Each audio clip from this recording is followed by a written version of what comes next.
ایک سوال یہ ہے، کاروبار شروع کرنے سے پہلے میں نے ارادہ کیا کہ میں اللہ کو 1/2 کا پارٹنر بناتا ہوں۔ پھر میں نے بہن سے پیسے ادھار لیے اور اب کاروبار ہو گیا۔ اب پہلے قرض اتاروں یا اللہ کی راہ میں؟ سوال سمجھ میں آ گیا بھائی ان کا؟ سوال یہ ہے کہ کاروبار شروع کرنا چاہا، پیسے نہیں تھے، بہن سے قرض لیا، کاروبار شروع کر دیا، یہ نیت کر لی کہ جو بھی کماؤں گا اس میں سے آدھا اللہ کے نام کا دوں گا۔ اب کمائی شروع ہو گئی تو پہلے بہن کا قرض اتاروں یا اللہ کی راہ میں دوں؟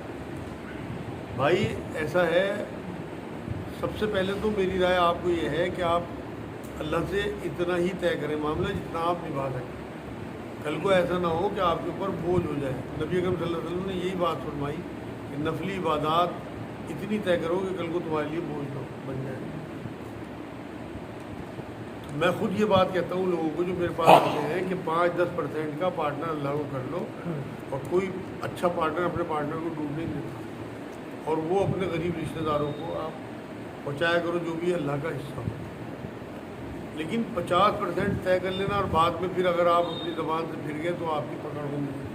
تو پہلی رائے تو میری یہی ہے۔ دوسرے، آپ کے سوال کا جواب کہ پہلے میں قرض اتاروں یا پہلے میں اللہ کے نام کا دوں، جو آپ نے قرض لیا ہے پہلے آپ کو وہ اتارنا چاہیے، اور کیونکہ آپ نے نصف طے کیا، اپنی کمائی میں سے جتنا آپ گھر کے لیے خرچ نکالیں اس کے بعد آپ بہن کو قرض اتاریں گے تو اتنا ہی پیسہ آپ اللہ کے نام کا دے دیں، کیونکہ آپ نے آدھا طے کر رکھا ہے۔ تو جتنا آپ نے مان لو 5,000 روپے کمائے تو آپ 1,000 روپیہ اپنا گھر کا خرچ نکالیں اور 1,000 روپیہ اللہ کے نام کا دیں، اور 3,000 روپے اپنی بہن کا قرض اتاریں، جس سے کہ وہ قرض اترنے کے بعد پھر جو کمائی ہوگی اس میں پھر اگر آپ اسی کمٹمنٹ پہ پکے ہیں، پہلے اپنا دل ٹٹول لینا، کل کو افسوس نہ کرنا، کیونکہ اللہ غنی ہے، اسے آپ کی کسی چیز کی ضرورت نہیں ہے۔ وہ ایسا نہ ہو کہ بعد میں آپ کو اپنے پچھتاوا کرنے لگو۔ اللہ کے دین میں کوئی کام یا تو شروع نہ کرو، اور شروع کر دو تو اسے بند نہ کرو۔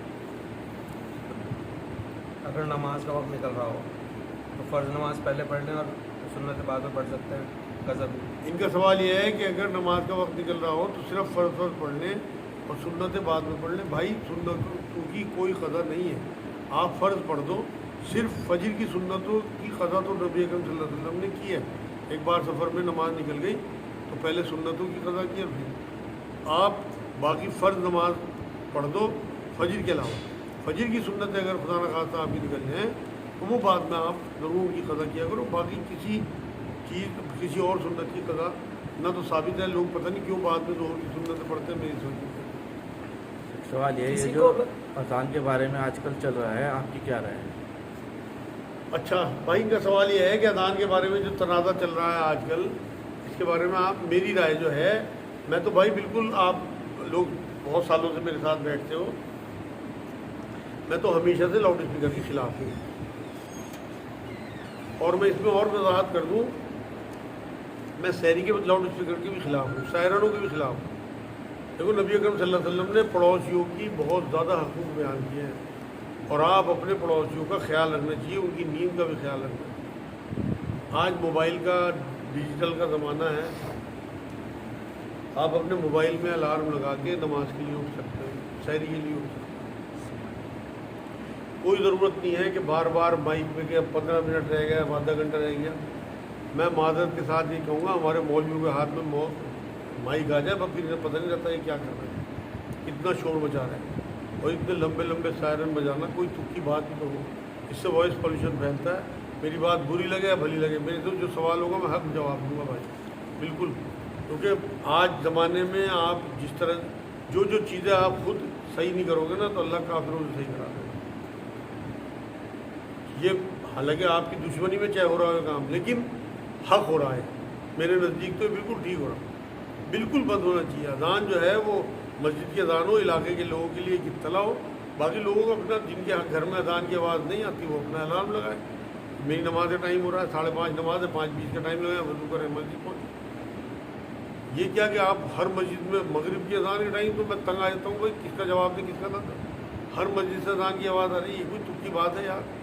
پڑوسیوں کا حق نبی اکرم صلی اللہ علیہ وسلم اتنا بیان کرتے تھے، صحابہ یہ کہتے تھے کہ ہمیں یہ خطرہ ہونے لگے کہ حضور ہماری وراثت میں اس طرح کرتے ہیں، اور آپ ان کا جینا حرام کر رکھا آپ نے کہ صبح 5 بجے سے جو آپ اذانیں دینے شروع کرتے ہو۔ آج کل دیکھو نا زمانہ کہتا ہے لوگ 1 بجے 2 بجے سوتے ہیں، ان کی نیند میں خلل پڑتا ہے اس ٹائم، اور اس کے بعد بھی آپ کی ایک سب پوری نہیں ہوتی اتنی اذانوں کے بعد۔ صحیح۔ میں نے تو آج ہی ایک جملہ پڑھا کہ اذان ہندوؤں کو سونے نہیں دے رہے، مسلمانوں کو اٹھا نہیں رہے۔ اس لیے میرے نزدیک تو یہ بالکل ٹھیک کر رہے ہیں، لیکن نیت ان کی صحیح نہیں ہے، تو یہ اللہ پاک ان کی نیت صحیح کرے اور اللہ پاک انہیں ہدایت دے دے۔ میں تو یہی دعا کرتا ہوں۔ ہیلتھ ریلیٹڈ سوال بھی پوچھ سکتے ہیں؟ بالکل بالکل یار، آنکھوں ہیلتھ کیئر سے ریلیٹڈ لوگ یہ پوچھتے ہیں کہ اپنی آنکھوں کی بینائی کو کیسے مینٹین کریں اور اس کو کیسے بہتر کریں؟ ان کا سوال یہ ہے کہ آنکھوں کی بینائی کو کیسے مینٹین کریں اور کیسے بہتر کریں۔ بھائی مینٹین کرنے کے لیے تو آپ سونف کھایا کریں دن میں 2 یا 3 بار، آدھا چمچ سونف، اور درود شریف کا دم کیا کریں ہر نماز کے بعد، شہادت کی دونوں انگلیاں جوڑی نماز کے بعد، اور درود ابراہیم بھی پڑھا 1 بار، اور ایسے پھونک ماری اور آنکھوں میں پھیر، تو ان شاء اللہ تعالیٰ آپ کی نظر کمزور نہیں ہوگی۔ تیسرا کام آپ یہ کرا کریں کہ جب بھی کبھی یاد آ جائے، صبح کو جب آپ کی آنکھ کھلے تو رات کا باسی تھوک جو رال ہوتی ہے وہ انگلی پاک کر کے وہ انگلی پہ لیے اور آنکھوں میں لگائیں، آپ کو انشاءاللہ کوئی بیماری بڑی نہیں ہو سکتی آنکھ۔ اور اللہ نور السماوات والارض، اگر آپ اس کا ایک قرآن کی آیت ہے سورہ نور کی، اس کا ورد اگر آپ کر لیں 21 بار بھی اگر آپ پڑھ لیں گے تو انشاءاللہ تعالیٰ اللہ تک آپ کی بات پہنچ گئی، آپ کی نظر جو ہے وہ کمزور بھی نہیں ہوگی۔ ان کا سوال یہ ہے متا نکاح کیا ہوتا ہے؟ متا بھائی ایک مدت طے کر کے نکاح کرنے کو کہتے ہیں، جو کچھ زمانے کے لیے اس ٹائم اجازت دی گئی تھی، کیونکہ بہت چاروں طرف جہاد ہوتا تھا اور وہاں جو مجاہد ہوتے تھے ان کو نکاح کی اجازت دی جاتی تھی کہ آپ وقتی طور پہ نکاح کرو، اور جب وہاں سے پڑاؤ اٹھاؤ تو طلاق دے دو۔ تو اب اس کو جو ہے لوگوں نے نظیر بنا کے ابھی تک لوگ کرتے ہیں، اور یہ حرام کاری ہے۔ وہ اس وقتی طور پہ تھی، خلیفہ کو اجازت ہوتی تھی کہ دین میں کچھ بھی وہ چینج کر سکتا تھا وقتی طور پہ، جیسے حضرت عمر نے یہ سلسلہ شروع کیا تھا۔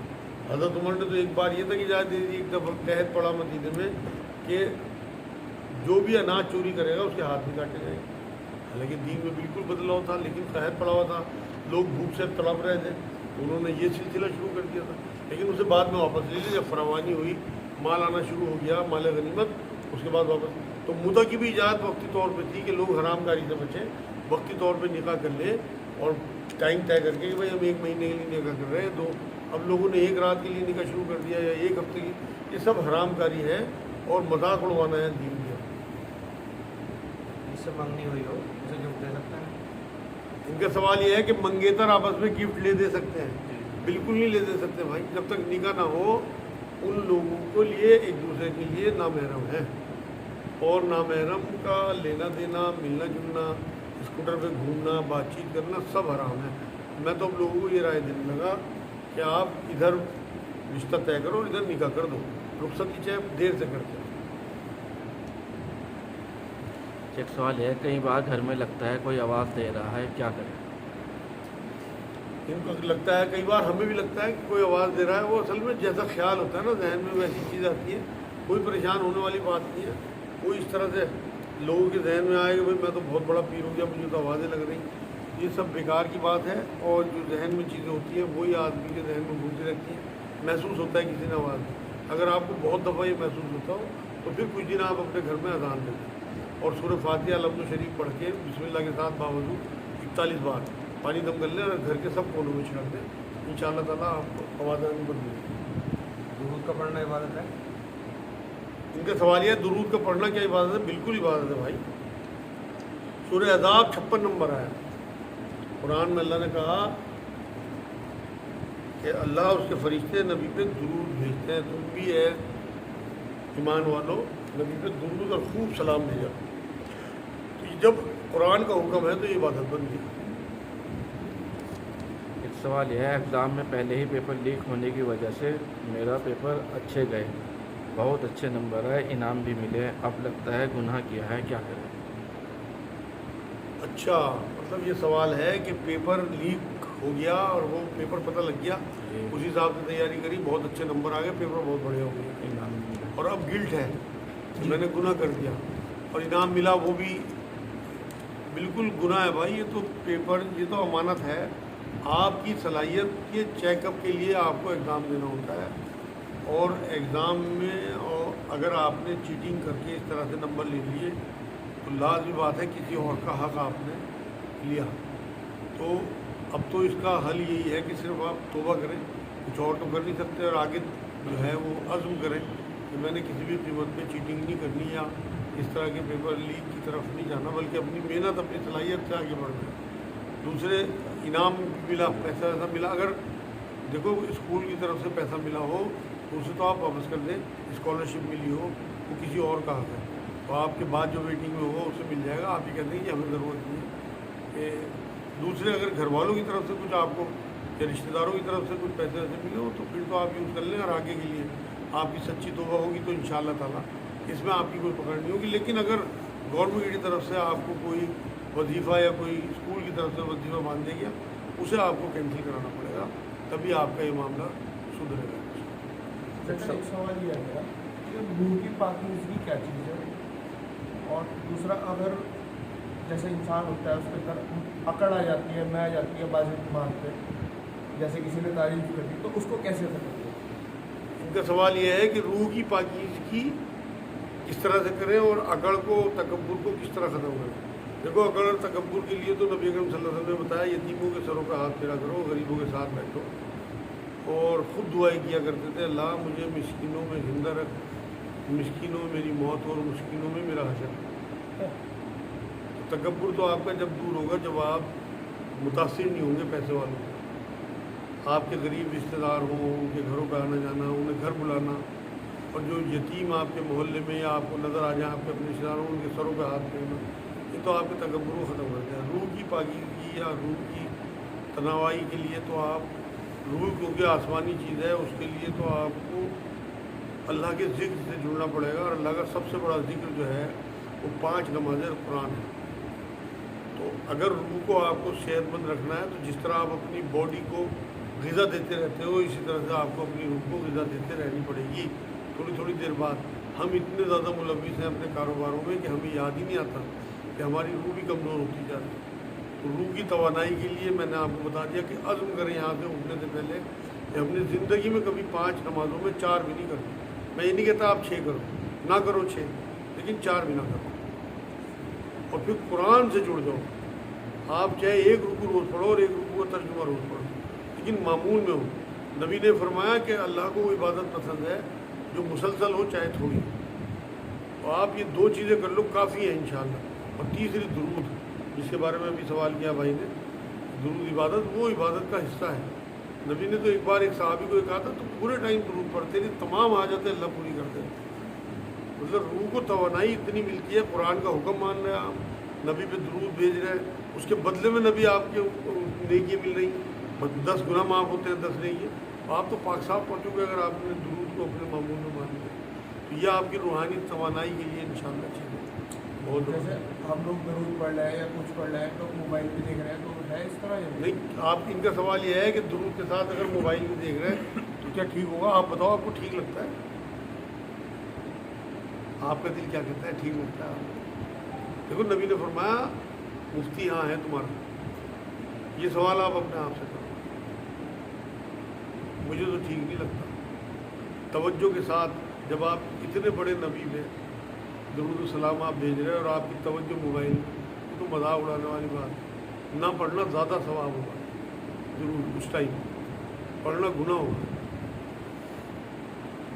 موبائل کو 10 منٹ ڈال دو. میرے ٹائم طے کر لو اس کے تو کہ ہم نے 1 گھنٹہ 1.5 گھنٹہ 2 گھنٹہ دیکھنا.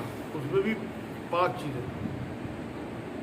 حالانکہ میں کہتا ہوں بھائی ہلکی پھلکی کوئی فلمیں ہوں کوئی ڈرامے ہوں جو صاف ستھرے ہوں، حالانکہ اس میں بھی نامحرم عورتیں ہیں. مگر چلو آپ لوگ بالکل نہیں چھوڑ سکتے تو میں یہ نہیں چاہتا کہ آپ کو میں یہ ایسی چیز بتاؤں گی جو آپ کر ہی نہ سکو. تو اسے پاک تو کر لو کم سے کم. یار آپ خود یہ بات تسلیم کرتے ہو کہ ہمیں آنکھیں اللہ نے دی ہیں، تو اس کی دیوی چیز آپ اس کی نافرمانی میں کس طرح استعمال کر لو؟ اس کی دیوی عقل اس کی نافرمانی میں کیسے استعمال کر لو؟ یہ تو مانو مت اس بات. ٹھیک ہے ہو گیا آج انشاءاللہ تعالیٰ. آج کے لیے کافی. کل وقت بات کریں گے انشاءاللہ.